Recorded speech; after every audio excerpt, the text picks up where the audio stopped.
আসলে অনেকের ক্ষেত্রে যারা পুশের গাড়িগুলো স্টার্ট করেন তাদের যে একটা সমস্যা হয়, সমস্যা বলতে যে প্রবলেমটা প্রথমে চালকদের দ্বারা হয়, আজকে আপনাদেরকে দেখাবো ওই বিষয় করণীয় কি।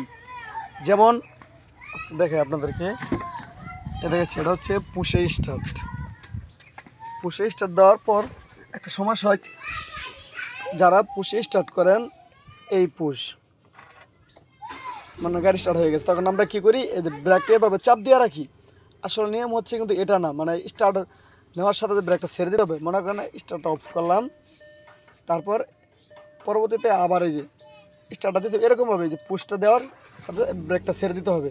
নিয়ম হচ্ছে এটা। আসলে যদি এই ব্রেকটা না ছেড়ে দেওয়া হয় এর ভিতরে অনেকটা প্রবলেম ঘটায়, কিন্তু হয়তো স্বাভাবিকভাবে এটা আমরা জানি না, যারা মেকানিক্যাল আছে তারা বলতে পারবে। কিন্তু এসব কেউ এরকম ভুলটা করবেন না। ধন্যবাদ, সবাই ভালো থাকবেন।